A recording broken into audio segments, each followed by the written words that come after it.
Waalaikumsalam Mohon izin Bapak Ibu di sini saya ambil gambar, ambil video.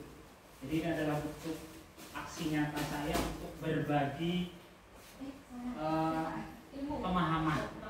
Pada modul 1.4 itu ada namanya budaya positif.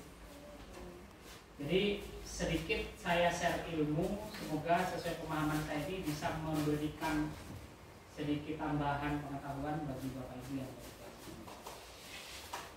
Izinkan saya memperkenalkan diri. Saya CGV dari SMP Al-Azhar. Sebenarnya saya berangkat dari SMP Al-Azhar di semester ini. Lalu pada semester lalu berpindah, tapi saya masih pada pendataan awal dari SMP Al-Azhar yang sekarang sedang melaksanakan pendidikan. Harapan saya nanti di SMA Penawar Aji ini banyak rekan-rekan yang bergabung juga dalam pendidikan guru penggerak. Amin. Untuk angkatan 11 sudah dibuka. Tapi ada yang masih belum bisa ya, tetap sabar. Tapi nanti pasti ada waktunya. Nah, pada aksi nyata ini saya ingin membagikan paradigma belajar, disiplin positif, motivasi perilaku manusia dan kebutuhan dasar, serta posisi kontrol guru, keyakinan di kelas dan segitiga restitusi. Sebenarnya waktunya panjang, tapi saya lihat waktunya hanya dibagi kurang lebih 30 menit. Ini agak lari nanti materinya. Next, Bu. Yang pertama, modul budaya positif ini dikembangkan oleh beliau Andri Nur Cahyani dan tim. Lanjut, next.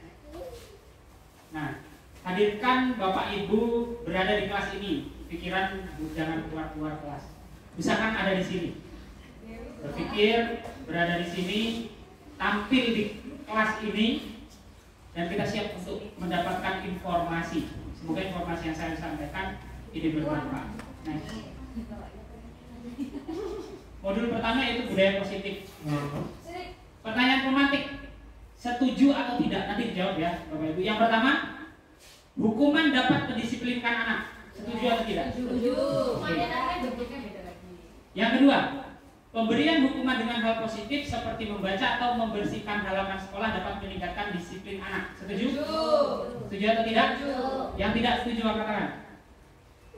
Gak ada, setuju semua ya. Yang ketiga, memberi penghargaan dapat meningkatkan motivasi belajar anak. Setuju tidak? Setuju. Oke, next. Jadi dari 3 pertanyaan ini tadi setuju. Nah, lanjut. Perubahan paradigma yang pertama adalah kegiatan kepala tangan. Saya minta 2 orang. Bu Lulu dengan Pak Didi, silakan maju.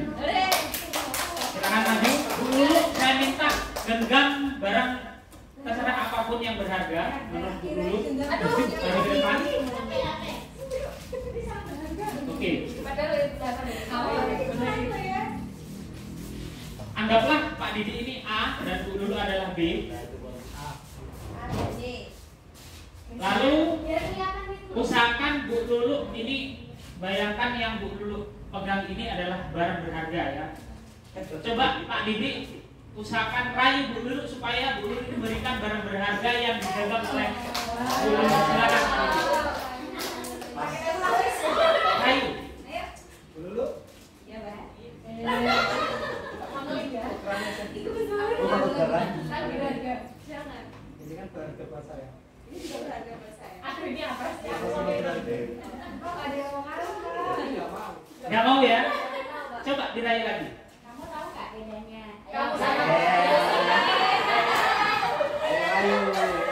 Kamu sih kasih banget. Bedanya jam 12 sama kamu. Kalau jam 12 harus makan, kalau kamu harus sama aku. Kalau silakan duduk. Dari hal tersebut nanti kita belajar. Lanjut. Next. Perubahan paradigma kita sebagai guru ya. Dari kasus atau hal tersebut kita paham yang pertama. Yang punya kontrol tadi siapa? Bu Lulu atau Pak Didi?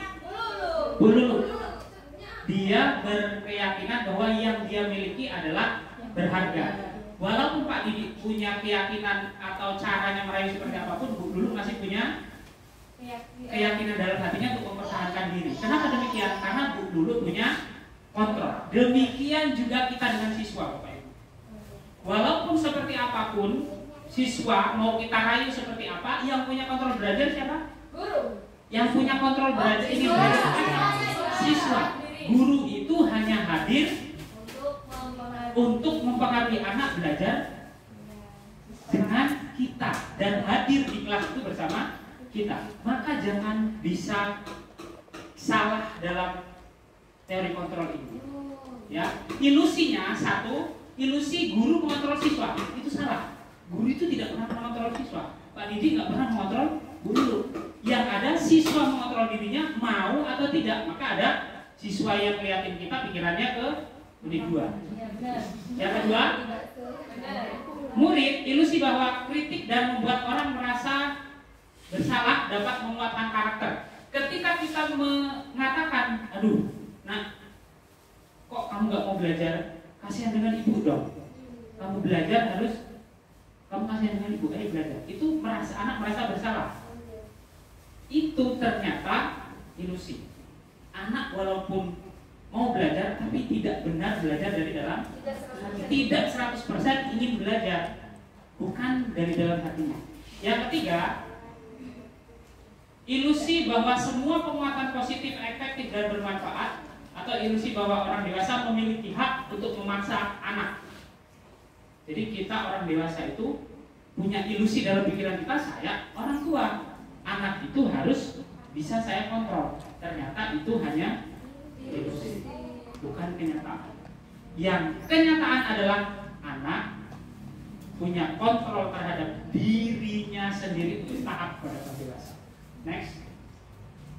Nah ini, siapa sesungguhnya yang memiliki kontrol? Dalam dua teori. Teori yang pertama adalah teori respon, yang kedua teori pilihan. Yang pertama, kita mencoba mengubah seseorang agar berpandangan sama dengan kita. Kenyataannya bisa tidak?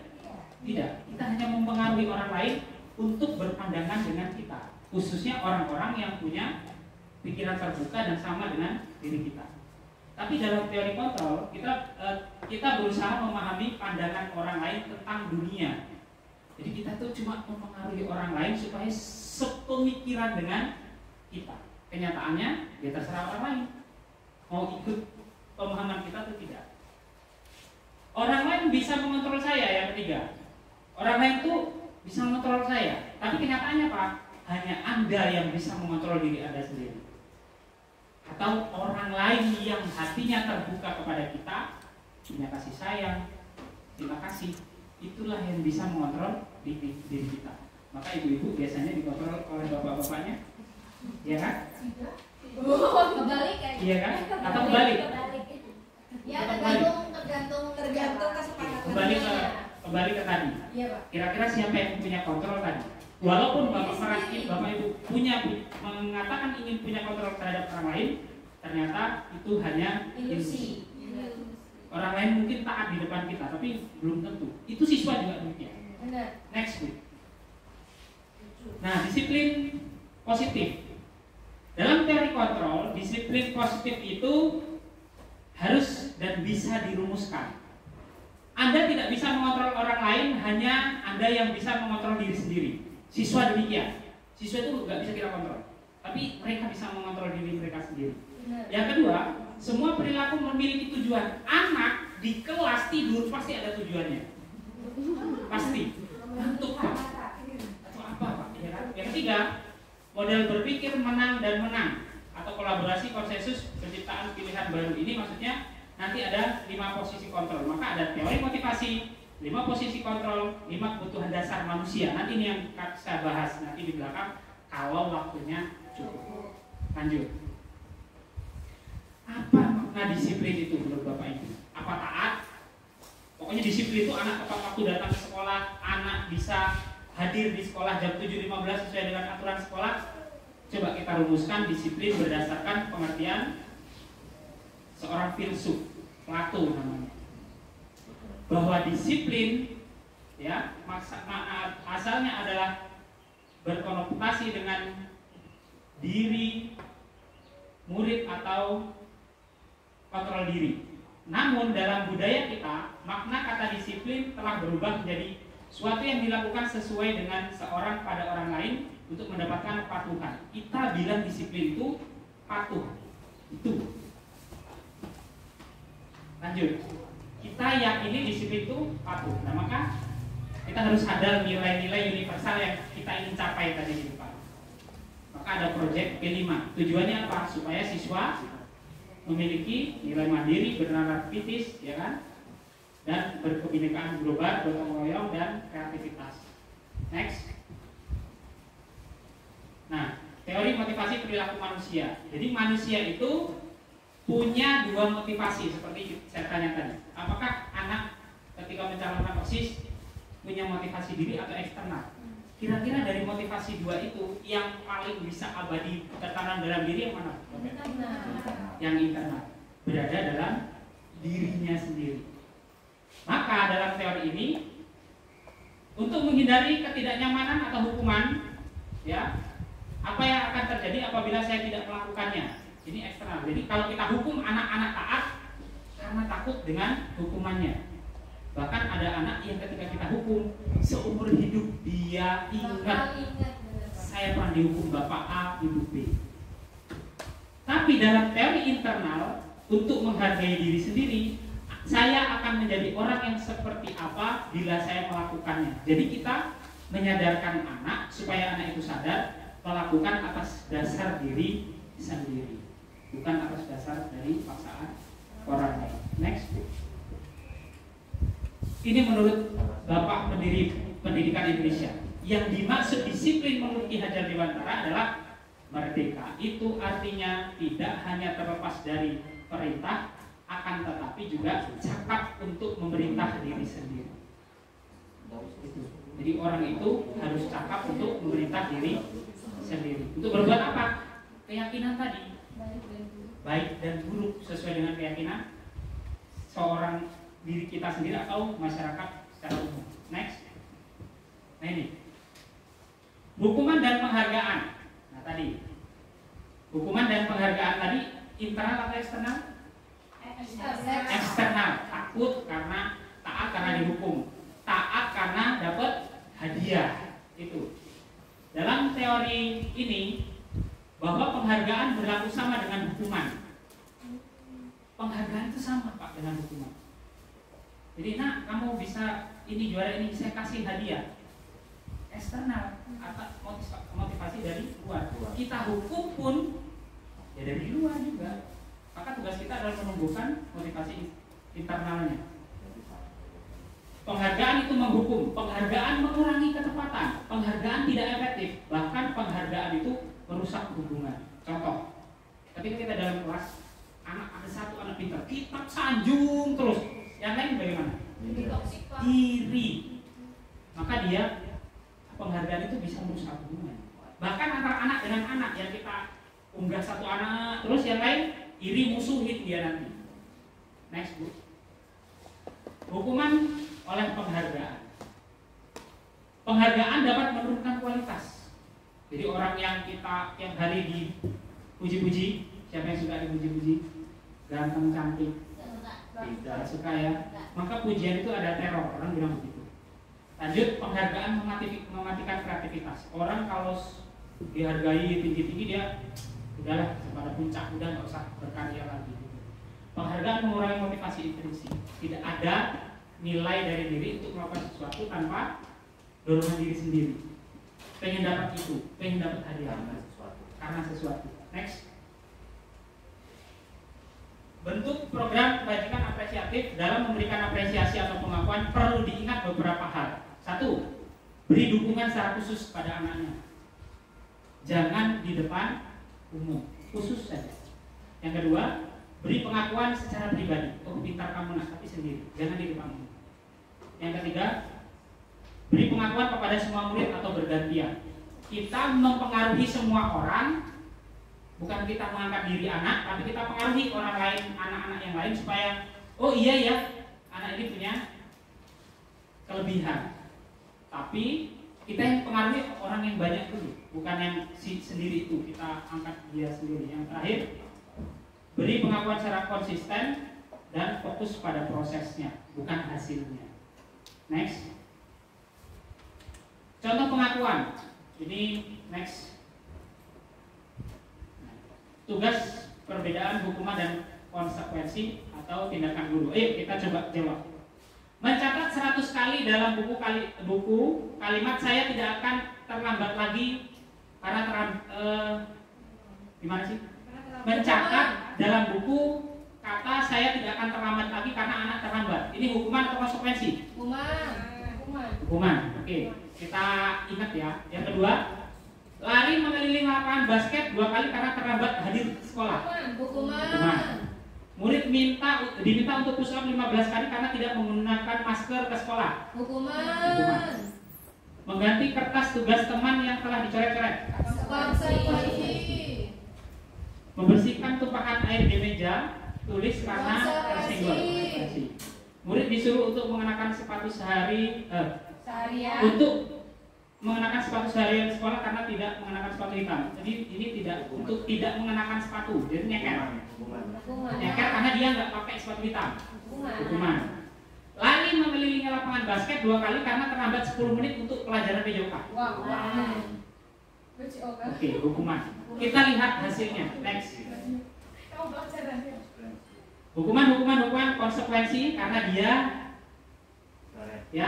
menggantikan kertas, dia harus mengembalikan kondisi, ya kan? Kalau kenapa yang terakhir itu konsekuensi, yang PJOK? Karena pada pelajaran PJOK. Iya, alasannya karena dia PJOK. Next. Nah, perbedaan hukuman dan konsekuensi. Hukuman itu sesuatu yang menyakitkan, harus terjadi. Sedangkan konsekuensi sesuatu harus terjadi. Jadi kalau kamu buat salah, perbaiki kesalahan. Yang kedua, anak membenci kedisiplinan. Orang kalau dihukum tuh benci disiplin. Tapi dalam konsekuensi akan menghargai disiplin. Sampai dengan marah, merasa bersalah, dipermalukan, merasa tak dihargai. Tapi dalam konsekuensi kehilangan hak, dibuat tidak nyaman, diasingkan, tapi untuk sementara waktu. Lanjut, next Bu. Nah ini dalam teori yang kita bahas ini ada identitas gagal dan identitas yang berhasil. Nah, identitas gagalnya adalah ketika kita dihukum maka sesuatu yang menyakitkan harus terjadi. Ketika kita melakukan hukuman, anak itu merasa sakit, lari, capek, ya kan? Tapi dalam restitusi atau dalam konsekuensi, memang hal itu suatu harus terjadi. Tapi kalau dalam restitusi itu merupakan pilihan. Sampai dengan ketika dalam hukuman yang terakhir negatif, netral, positif. Jadi kita dihadapkan dengan ada yang namanya restitusi. Tidak memberi hukuman, tidak memberi konsekuensi, tapi ada yang namanya teori restitusi. Ini pada poin yang ketiga, korban mendapatkan keadilan. Kalau konsekuensi, korban bisa diabaikan. Kalau restitusi, korban mendapatkan ganti.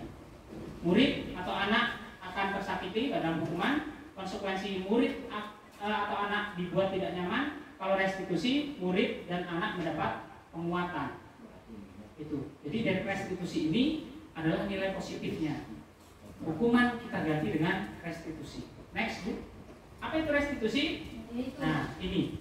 Restitusi adalah proses menciptakan kondisi bagi murid untuk memperbaiki kesalahan mereka sehingga mereka bisa kembali pada kelompok mereka dengan karakter yang lebih baik.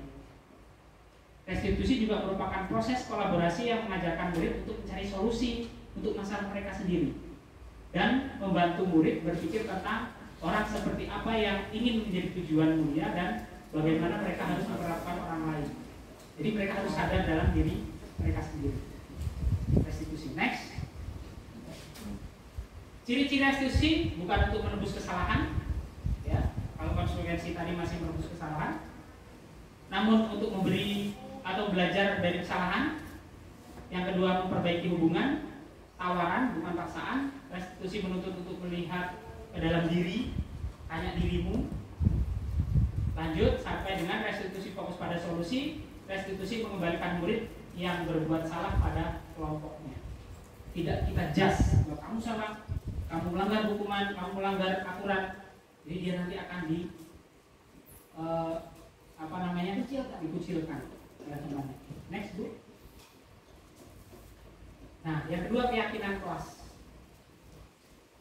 Dalam restitusi kita harus punya keyakinan yang harus kita pahami bersama.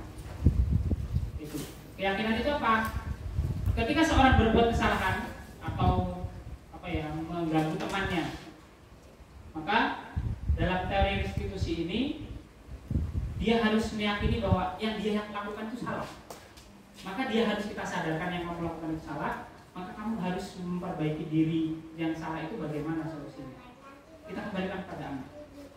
Bukan kita hukum mereka, tapi kita kembalikan kepada mereka. Kamu sudah berbuat salah. Maka apa yang harus kamu lakukan untuk menebus kesalahanmu itu memperbaiki kondisinya. Kenapa? Ada nilai. Nilai apa kira-kira kalau orang berbuat salah dengan orang lain, mengganggu orang lain? Nilai menghargai teman, ya kan? Nilai menghormati. Itu nilai-nilai yang harus kita tanamkan terhadap anak. Next, kita agak sedikit cepat. Nah ini, budaya positif itu dapat kita ciptakan pada lingkaran budaya positif. Yang pertama, keyakinan kelas itu yang paling rendah. Peraturan kelas. Peraturan itu hanya untuk sebuah apa tadi? Dibuat tadi ya hukumannya. Tapi kalau kita membuat keyakinan kelasnya, maka jika keyakinan itu diyakini bersama, maka akan menjadi lingkungan yang positif dan itu akan menjadi sebuah budaya yang positif. Kita harus menanamkan nilai keyakinan. Lanjut, next. Nah ini, coba kita pahami mana yang peraturan, mana yang keyakinan. Yang hijau atau yang putih? Coba kita. Mana yang peraturan, mana yang keyakinan? Yang putih yang keyakinan ya. Yang hijau berarti yang peraturan. Apa yang membedakan? Kalau yang aturan, kesepakatan kelas, datang tepat waktu, mengucap salam, menjaga kebersihan sekolah, berdoa, aktif dalam belajar, tertib. Kalau kesepakatan kelas, keyakinan kelas itu, kami guru dan murid yang saling menyayangi.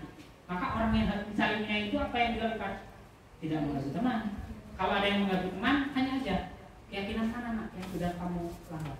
Coba saya nggak menyayangi teman. Berarti apa solusinya? Nanti ada namanya segitiga restitusi yang bisa kita menguatkan anak ketika anak berbuat salah. Next, saya kira Bapak Ibu sudah paham. Nah ini, untuk membuat keyakinan kelas itu ada T dan Y. Ini formatnya. Format Y itu terlihat, terdengar, dan berperilaku. Apa yang dia lihat, apa yang dia dengar, ya apa yang dia lakukan. Teorinya ketika anak itu melihat sebuah kebaikan, ya, lalu dia mendengar kebaikan, lalu melakukan kebaikan tersebut. Next, sepertinya waktu sudah berakhir dan agak sah, saya agak cepat aja. Next. Nah, peraturan next, peraturan dan keyakinan kelas. Nah ini selalu mengembalikan buku ke tempatnya. Kalau keyakinan kelas, tanggung jawab. Dilarang mengganggu orang lain, menghormati orang lain. Ini keyakinannya. Sampai dengan kalau waktu pandemi kemarin gunakan masker, kesehatan dan keselamatan itu keyakinan yang harus diyakini anak. Jangan berlari di kelas atau koridor. Keselamatan dan keamanan. Karena mungkin ketika berlari nanti bisa jatuh, ya kan? Next. Nah ini kebutuhan dasar manusia. Ini yang dibutuhkan kita dan anak-anak kita. Next Bu. Kebutuhan dasar manusia itu ada 5. Ini yang perlu kita ingat.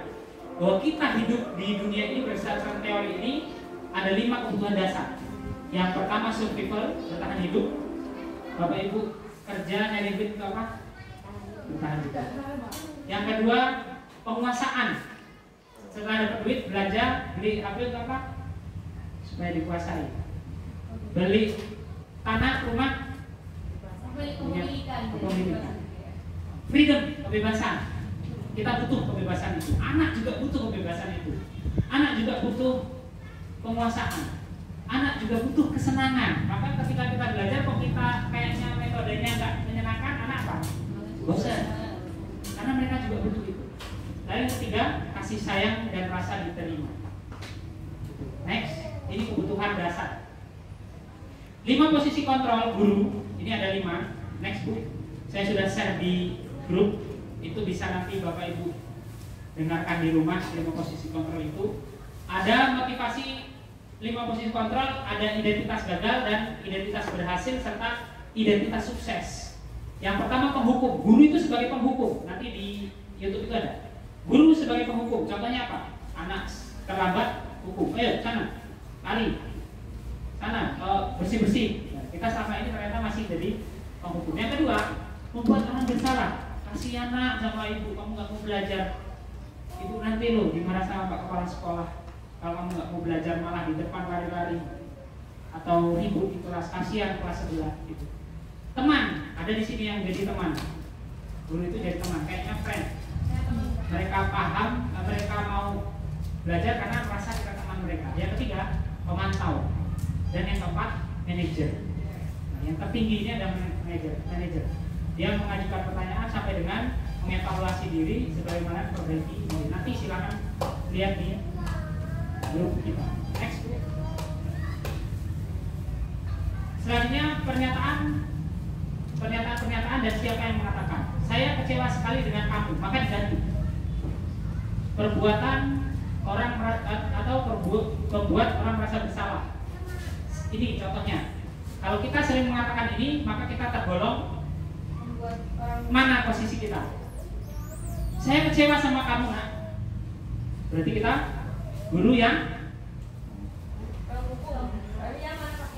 membuat perasaan bersalah. Saya kecewa nak sama kamu nggak mengerjakan tugas. Yang kedua, kamu tidak pernah belajar atau melakukannya. Yang ketiga, kita refleksi diri kita. Sering yang mana? Ayolah, kamu lakukan demi ibu atau bapak. Teman. Kita posisikan dulu teman. Apakah kamu mau mendapatkan stiker bintang dari hari ini dari ibu? Pemantau. Ya kan? Lalu bagaimana kamu bisa menyelesaikan masalah ini? Manajer. Solusinya apa? Manajer. Dia bertanya kepada anak melakukan kesalahan atau apa, tanya. Solusinya apa nak? Biar dia sadar, oh kesalahan ini harus menyelesaikannya begini. Yang ketiga, kamu selalu yang paling terakhir menjudge. Next. Ya agak besar ya. Bergerak antara, ini maksudnya kita bisa merubah antar diri kita ini peraturan, pemantau, konsekuensi atau hadiah. Jadi kalau Anda masih pada pemantau, ya di peraturannya apa? Kalau Anda sebagai pemantau nanti ada konsekuensi, ada hadiah. Tapi dalam manajer, nilai-nilai yang kita nilai apa? Keyakinan mana? Itu yang kita tanyakan. Sampai nanti seorang manajer itu akan memperbaiki. Itu. Next book. Segitiga restitusi ini yang saya bilang tadi. Dalam standar guru sebagai seorang manajer, dia akan melakukan 3 hal ini. Ketika anak berbuat kesalahan, maka yang pertama yang dilakukan adalah menstabilkan identitas.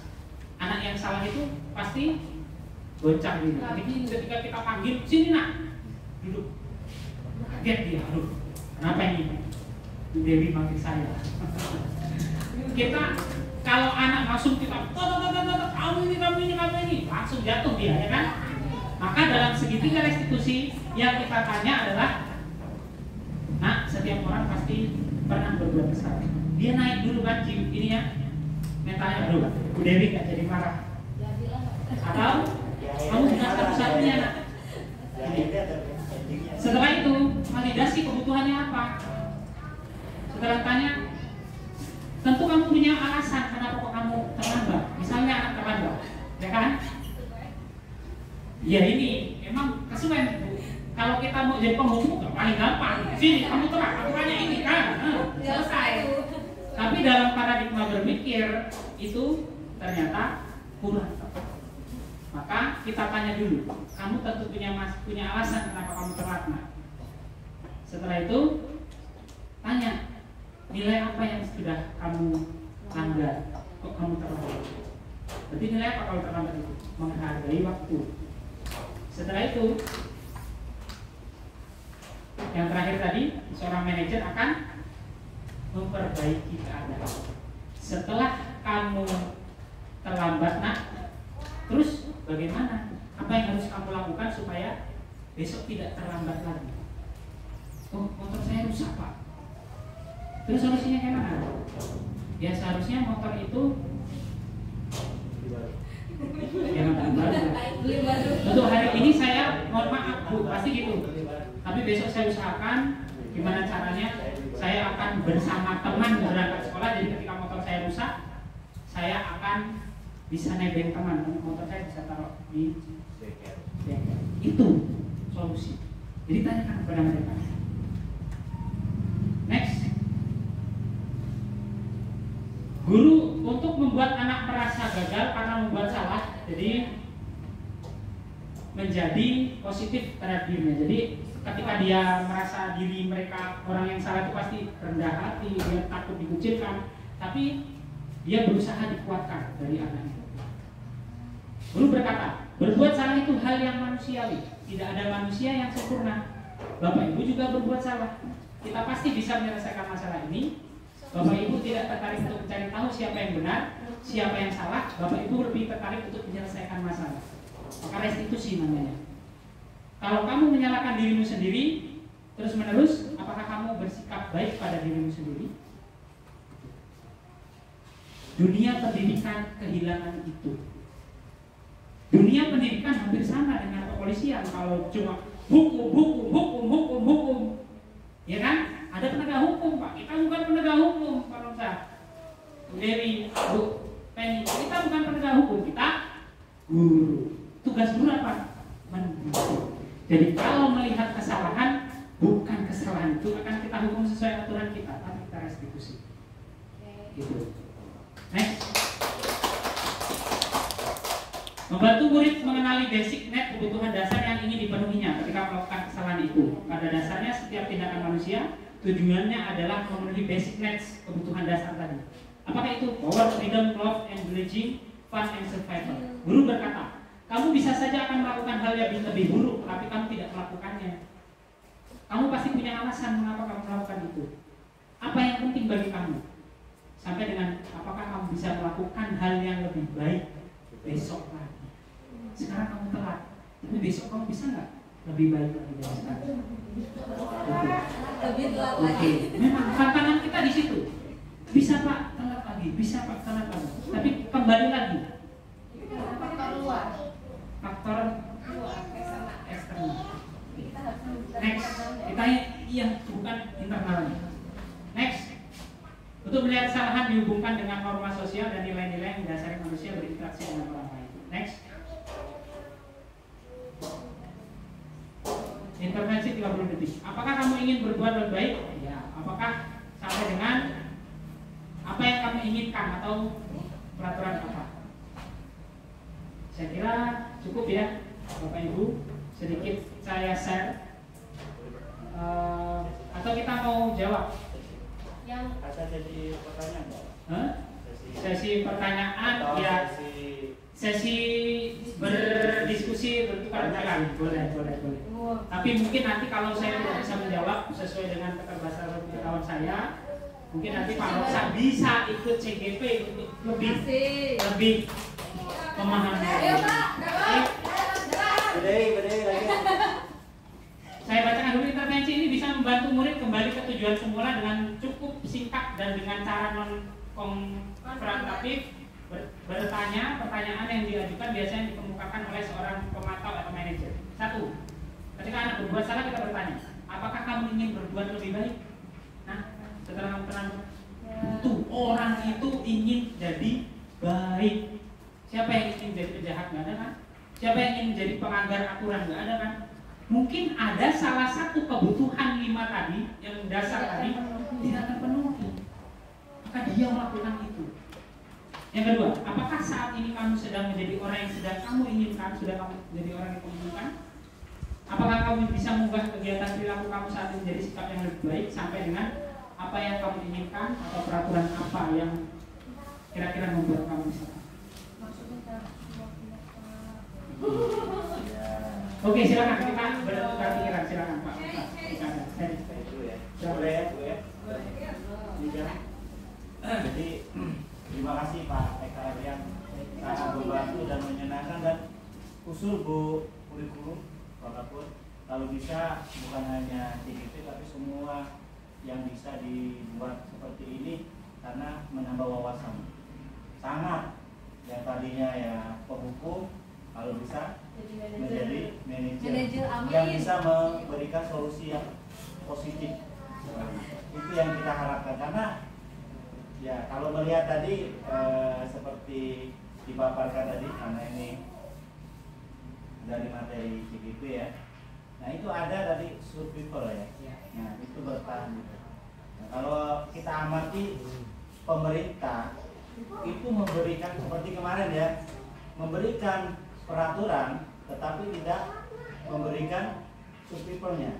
Nah, contoh kemarin kita sebagai seorang yang punya tugas tambahan, tapi peraturannya ada, tapi untuk SK-nya ada, tapi tidak bisa memberikan.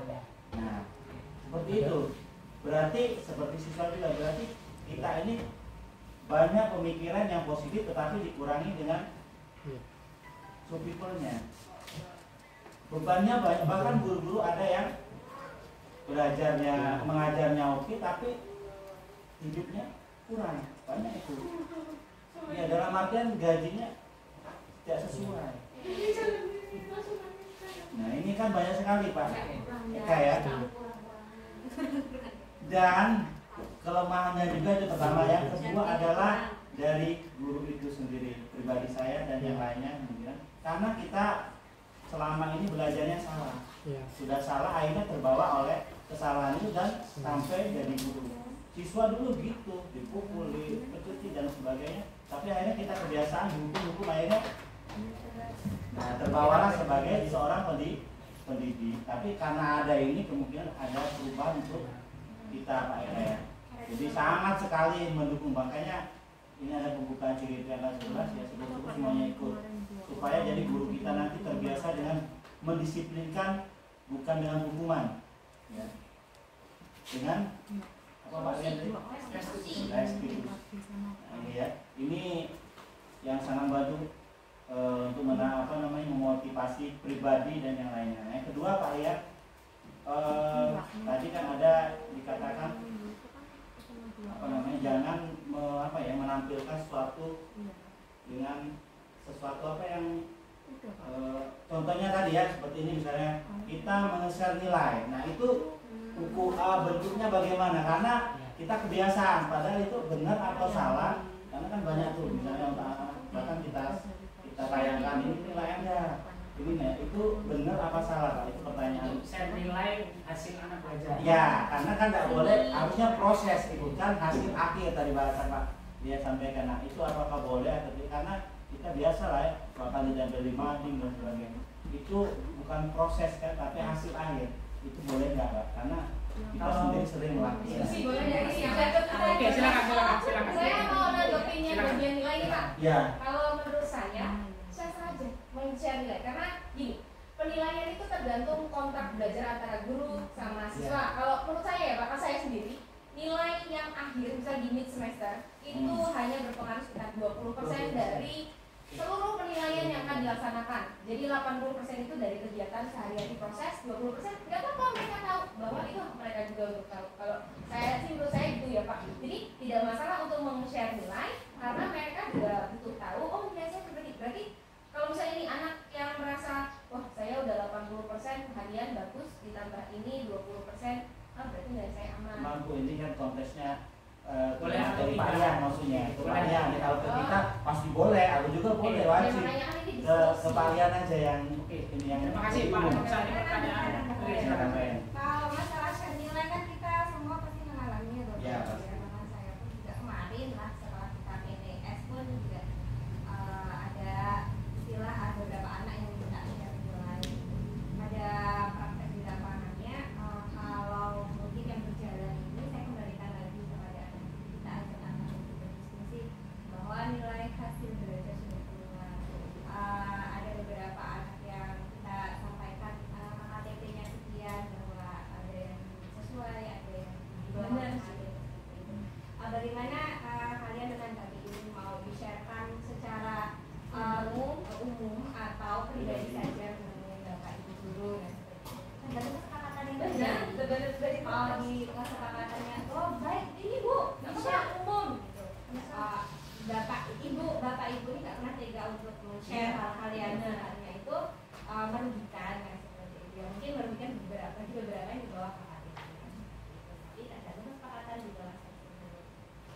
saya simpulkan saja. Ya, ini. Jadi ketika kita bicara tentang penilaian, guru bertugas salah satunya berdasarkan kurikulum, berdasarkan aturan pemerintah, guru itu melakukan asesmen.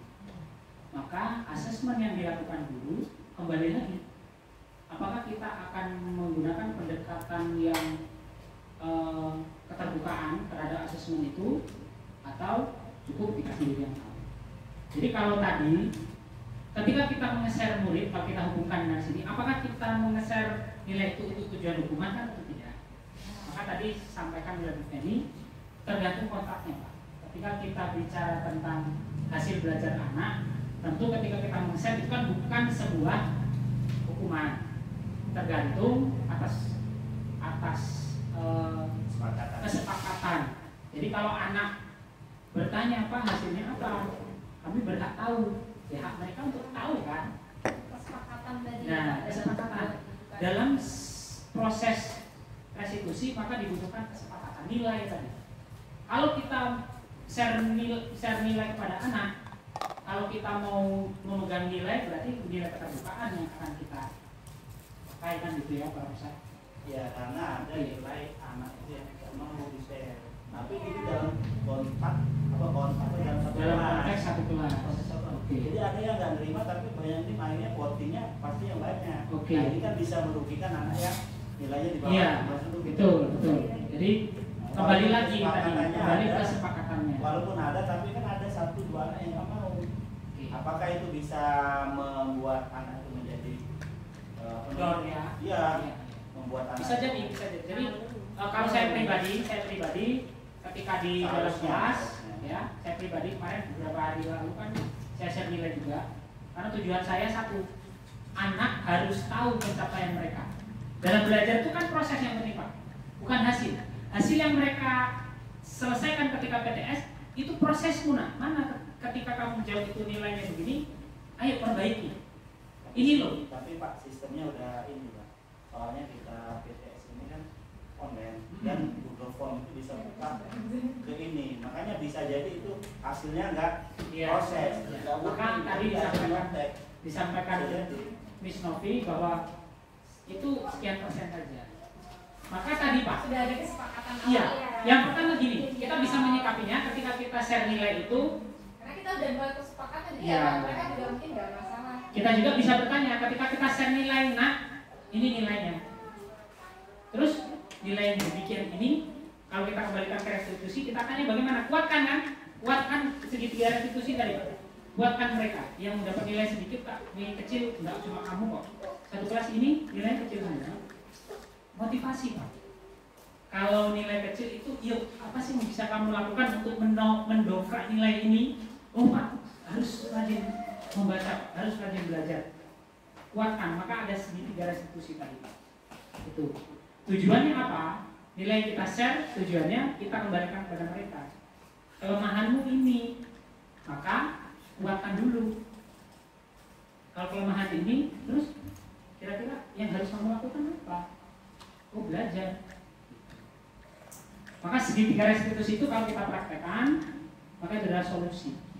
Solusi untuk menguatkan anak, solusi untuk memberikan mereka kembali kepada diri mereka sendiri untuk menyelesaikan dari tadi segitiga restitusi. Ada nilai yang kecil, kita tanya, kita kuatkan mereka, menstabilkan identitas mereka. Kamu bukan satu-satunya yang pernah melakukan ini. Ya, nilai kecil itu bukan kamu aja, kelas lain juga loh. Nilai kecil. Oh, mereka kan naik terusan mentalnya. Setelah itu, kenapa kok bisa nilainya kecil? Nah, aduh Pak, soalnya susah-susah. Waktu itu sakit perut Pak. Pas waktu itu sakit perut atau apalah, alasan mereka pasti ada kan.